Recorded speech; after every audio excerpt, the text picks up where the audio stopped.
I woke up in a bad dream. My head felt 2 sizes too small for my brain. Max Payne. I envy your name. And the killer was smiling. Pleased to meet you. I'm Frankie the Bat Niagara. Niagara, as in you cry a lot? He had a baseball bat and I was tied to a chair. Pissing him off was the smart thing to do.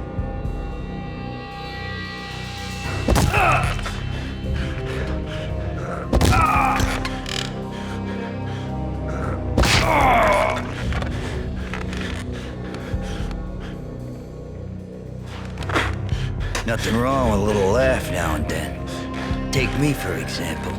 I love to watch cartoons. Cartoon violence is a fascinating thing. Let's take a break. I need to take a leak and maybe grab a cold one at the bar. Don't worry. I'll be back to finish this off. And then, it's checkout time. You play, you pay, you bastard. He swaggered out, and the door clanged shut behind him, locks clicking into place. Everyone makes mistakes. Mine hadn't been to crack jokes about the goon with the bat. He'd have cracked my skull regardless.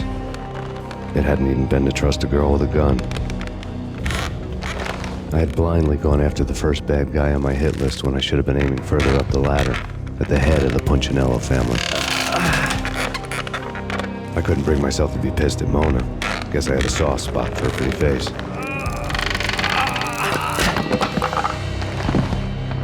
But when somebody decides to play baseball with your head, you tend to get sore.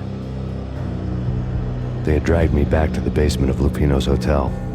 I was beaten, bruised, and blue. I felt like the chair I had broken to get free.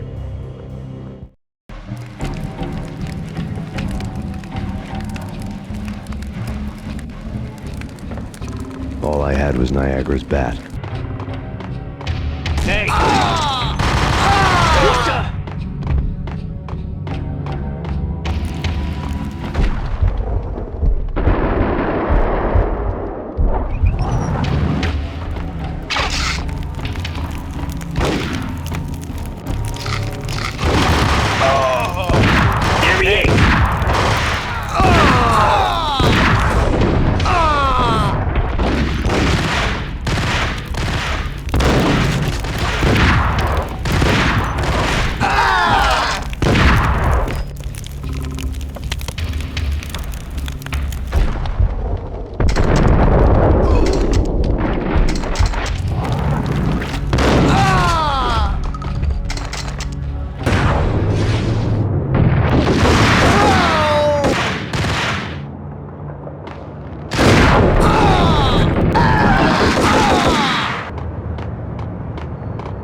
Things were fast going from bad to worse.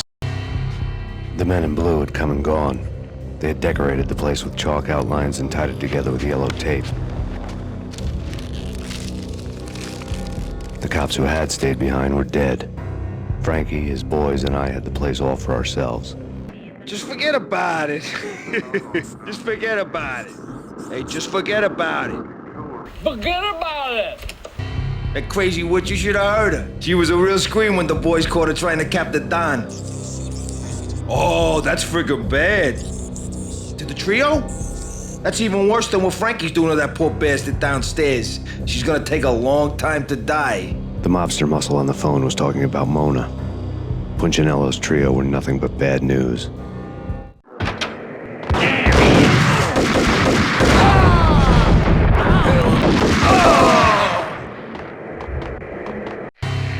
The fact remains that all the victims so far identified in the Ragnarok shooting have been known criminals, many of whom had large doses of V in their blood.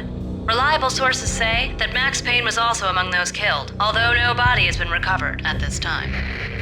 Reliable sources. That meant somebody thought the Mafia had me, didn't want the cops snooping around anymore. The body would be delivered to them barely recognizable. Case closed. Don Punchinello had the power to be that reliable source, which was no news. But his news was old news. Framing me hadn't been enough. Don Punchinello had put a hit on me. He wanted me dead, and it had been important enough for him to give written instructions to Frankie about it. Max Payne should die like a dog for the trouble he's caused. Frankie, I know I can trust you to give this matter the dedication it needs. Hey! The hotel bar was fast developing quite a history. True to his words, Frankie was there, having a beer. Jesus Christ. How the hell did you get loose? Got bored waiting. Thought, what the hell, we could just as well finish this here. Fine by me. This works out just as well.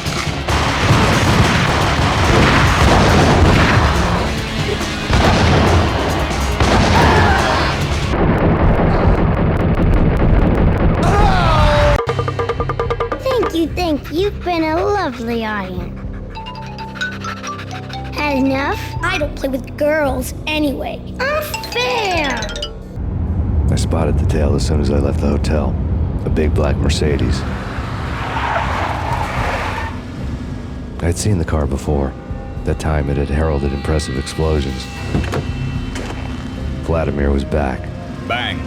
You're dead, Max Payne. I might have laughed if I remembered how. What's this supposed to be? Cops and robbers? Look, you want something with me? Get in line. Peace, man. Relax. You know you are a real news item, armed and dangerous. I am going to make you an offer you can't refuse. I've always wanted to say that. It's a bum rap. I've been framed. That's a moot point. Whatever you did or did not do, I'm sure you had good reason for doing it.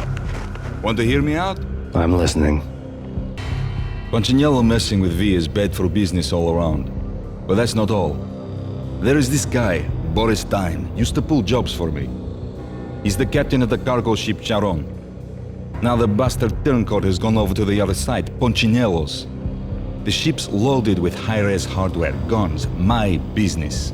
If Punchinello gets hold of that cargo, he's won and I have lost. And you'll have your work cut out for you.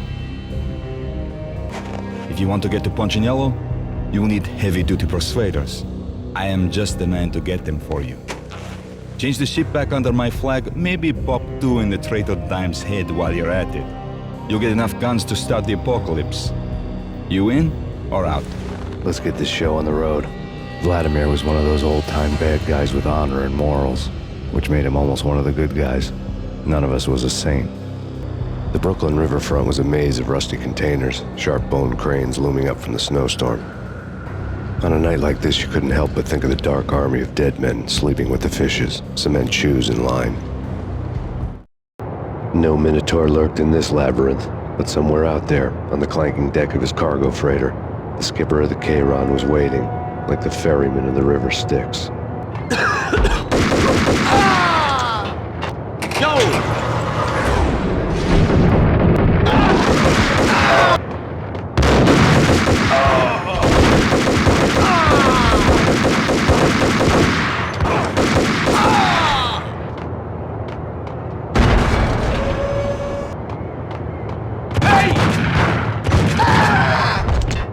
I doubted the letter was a receipt.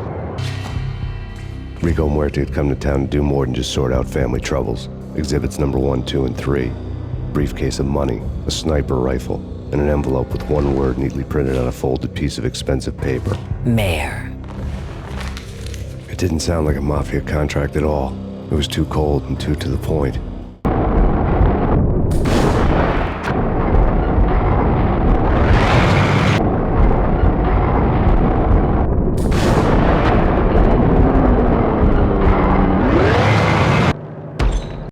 Rust had crept over the sides of the cargo steamer a long time ago. Boris Dime would be on board. I'd have to smoke half of his crew to even get near the gangplank. The guns were probably being kept in the hold, buried amidst the rats and oily water.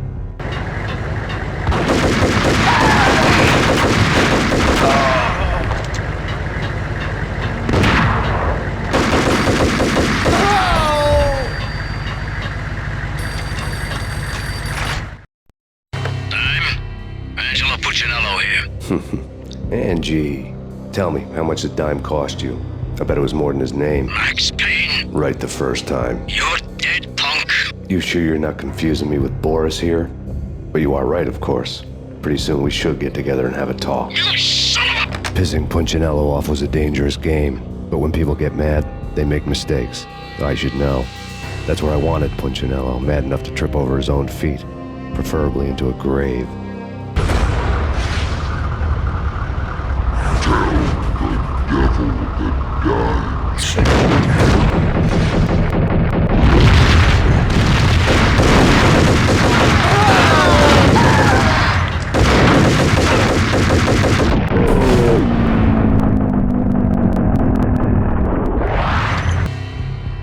Did you get everything you need? Check. I owe you. Anything you need. This is my solo. When I'm through, Punchinello won't be anybody's problem anymore. Clear as vodka. But anytime you get between a rock and a hard place, just whistle. This could be the beginning of a beautiful friendship. You really get a bang out of this big-time gangster act, don't you? Even with all this firepower, I figured I couldn't get to Punchinello at his manor. I could only hope that he wouldn't pass a chance to hear me beg, to see he's won. This is Max Payne. I want to cut a deal. Payne, you're a dead man. That's what everybody keeps telling me. I got your ship and her cargo. I want to meet. No pain, no gain. Capiche? You know my restaurant? Yeah, I know it. 1 hour. Punchinello's restaurant had seen better days. Snow was falling like ashes from post-apocalyptic skies, but that was outside. Things would soon get hot in the Don's restaurant. I knew it was a long shot, Angelo Punchinello actually showing up, but there was no crime in hoping.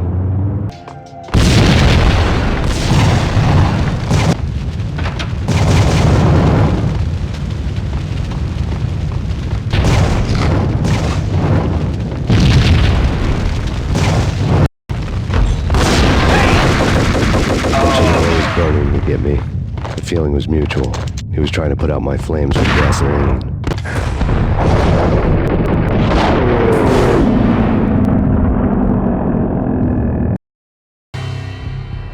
Vlad had seen my smoke signals. The Mercedes was revving to go, almost drowning out the banshee wail of the sirens. You coming? We'll drop you off at the Punchinello Manor. Sounds good to me.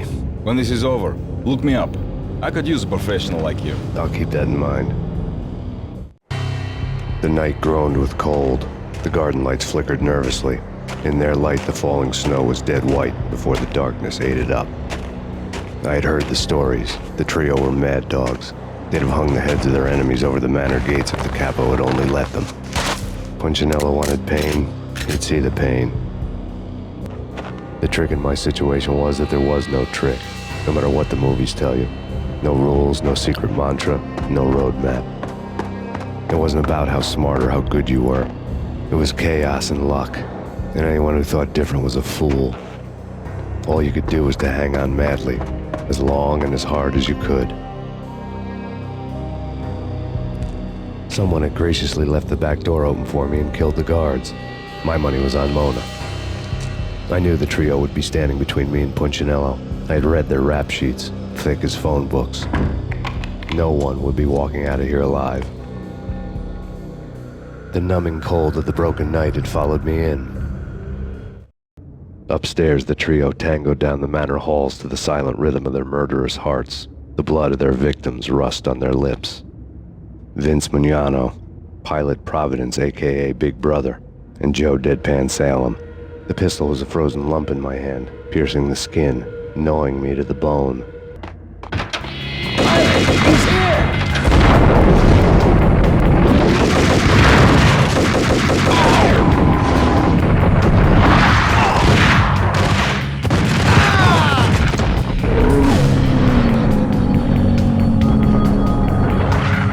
One down, 2 to go. The word on Lisa Punchinello was that she was a bit of a witch. The tarot cards on the kitchen table fit the picture. They weren't my kind of cards, but I was willing to take a crack at the hand Mrs. Punchinello had dealt. The first card was the tower. Maybe that was supposed to be the manor. It got easy after that. The devil was the master of the house, and death was me, coming for him.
You're a real angel, Max. I couldn't tell whether it was Mona or her sister. The body was a mess. The sick bastard had really gotten a kick out of it. Seeing her lying there got me thinking about another woman's body on another bed. Got me thinking about a fallen cradle.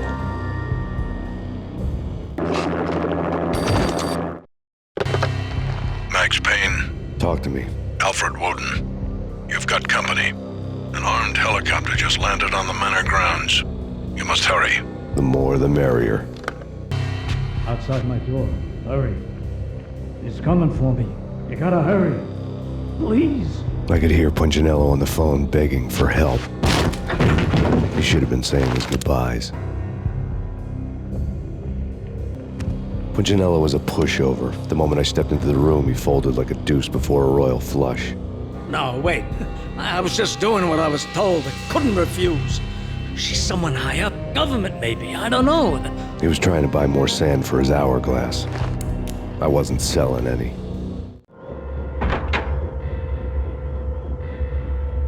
No, I told them.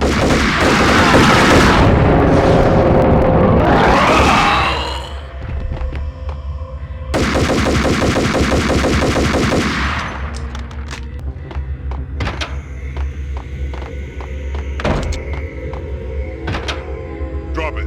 Don't move. Game over, Max Payne. I could tell when I was outgunned. It was time to take another beating. The mystery witch was a real barracuda. Trouble on dagger heels, a smoking assault rifle in her hand, and an army of killer suits behind her. How sweet. I get to kill two birds with one stone. Sooner or later, it was going to catch up with you. Mr. Payne, it's time to show you the benefits of my brew. Be a good boy now. You'd find that Lady Luck was really a hooker. You were fresh out of cash. Gentlemen, we're done here. Take me to Cold Steel. She had just given me an OD of Valkyr. I could feel green fire eating my brains. They turned to steam. They did a fade on me. I'd never had a chance. The witch had got me just as sure as if she put a gun to my head and pulled the trigger. The shadows rushed me, bruised mugshot faces hungry for revenge. They knew my weak spots and closed in for the kill. The floor turned into a vortex of green blood. I fell. The flesh of fallen angels. I'm sorry. Please don't. No. Please, God, no.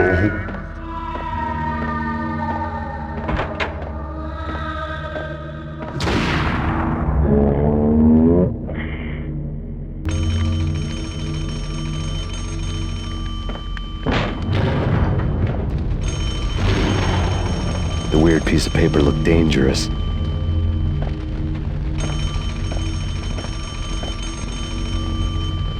There was something disturbingly familiar about the letter before me.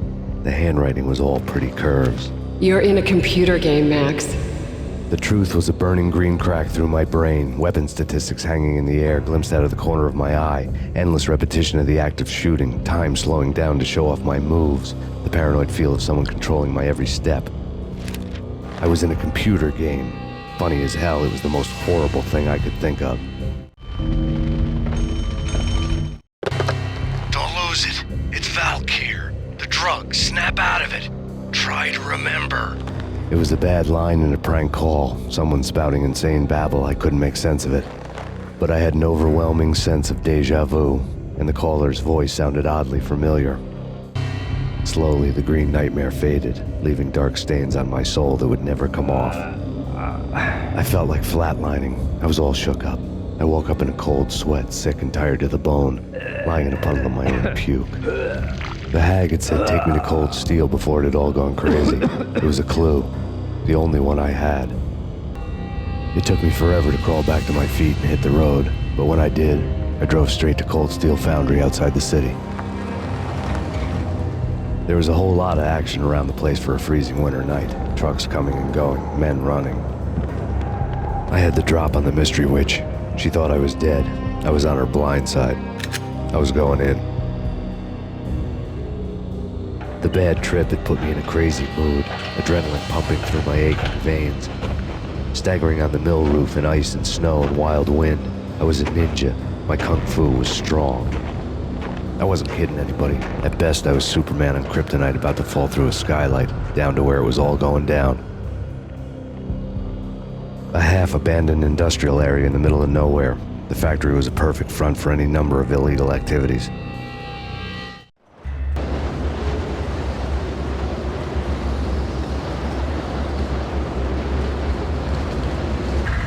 In the belly of the plant, molten metal boiled and bubbled like a witch's brew.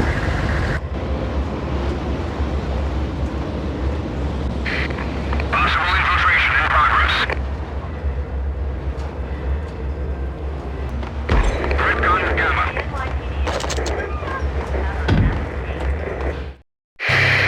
Life-threatening weather conditions. A record-breaking killer storm. In the city's history, vehicles stuck in snow. Heavy snowfall. Forecast shows severe weather is expected to continue. Out in the night, snow fell like confetti over the Devil's Parade. The storm was anything but over. Moving to the danger area.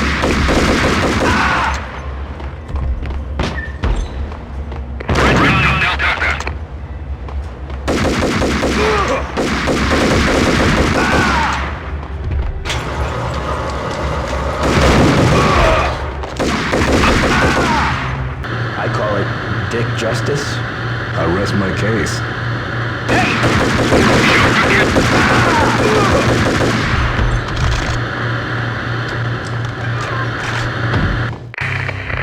Perimeter breached. The facility has been compromised. Repeat, the Deep Six has been compromised. Initiate Operation Deadeyes. The walkie-talkie military lingo could mean only one thing. They were getting ready to destroy the evidence and vanish into the night. I was so close. The hidden truths were just around the corner.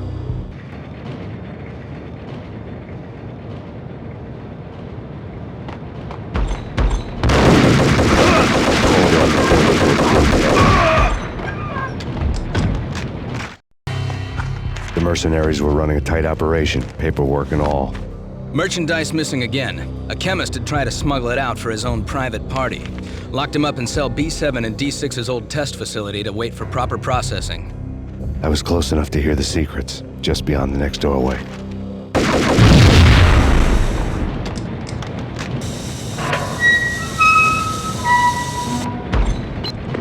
Obstacle in place.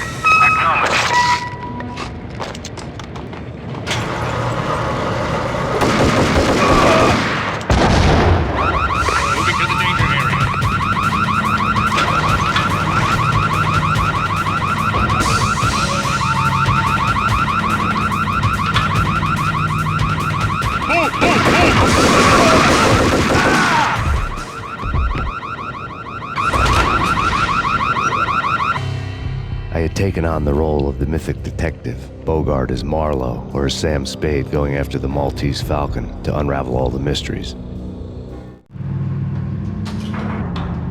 Following a path of clues to that final revelation, even if it would take me down to the cold, cavernous depths of a grave. You can't do this! My men are still inside! Do you have any idea why this is called Operation Deadeyes?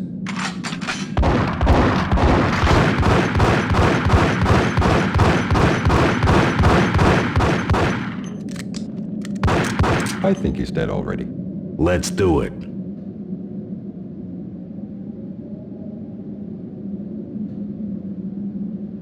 Attention all personnel. The self-destruction sequence has been initiated. Evacuate the complex immediately. Repeat. The self-destruction sequence has been initiated. Proceed to the nearest exit immediately. I had seen the logo on the floor before. There was an old army bunker under the steel mill. I knew the military plaque on the floor. I had seen 1,000 variations of the insignia on crumbling brick walls everywhere in the city. The sword replaced by a syringe. Project Valhalla, V for Valkyr, V for Valhalla. All of a sudden it read like a crackpot conspiracy theory.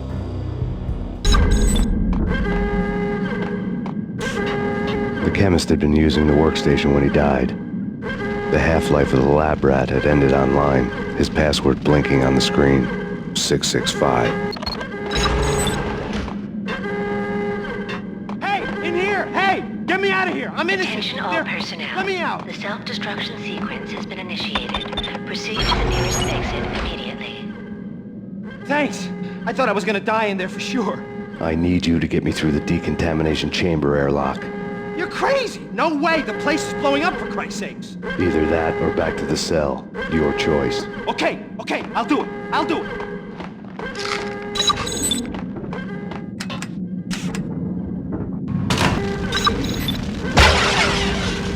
We're dead! We're dead! Attention all personnel. The self-destruction sequence has been initiated. Proceed to the nearest exit immediately. Get in! I'll punch you through. After this, you can go. You're a free man. We did a bad thing. Bad. Decontamination. The dagger-heeled woman had come and gone a long time ago. There was nothing more for me here. The bunker's name was acting as a self-fulfilling prophecy.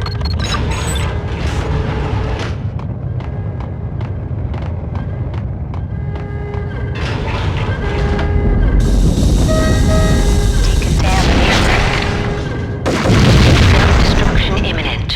30, 29, 28, 27, 26, 25, 24, 23, 22, 21, 20, 19, 18, 17, 16, 15, 14, 13, 12, 11, 10, 9, 8, 7, 6, 5, 4, 3, 2, 1, commence.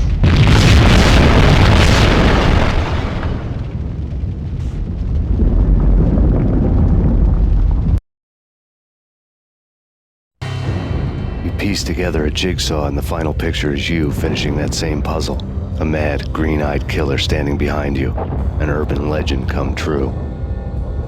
The Project Valhalla test subjects had been the mad junkies who had murdered my loved ones. The rest was simple body count math. It all pointed to her.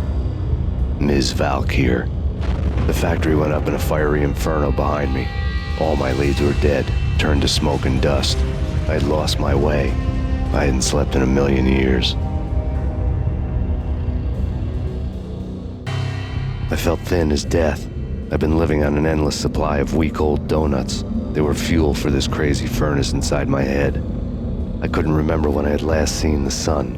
I was on a permanent graveyard shift. When the darkness fell, New York City became something else, any old Sinatra song notwithstanding. Bad things happened in the night, on the streets of that other city, Noir York City.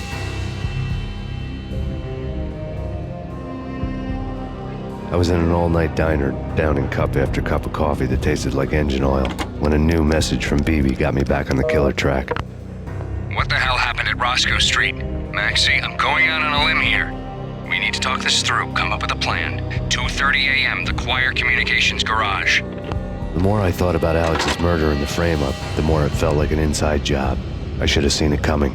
BB had sold me out, and now he wanted to finish what he'd started.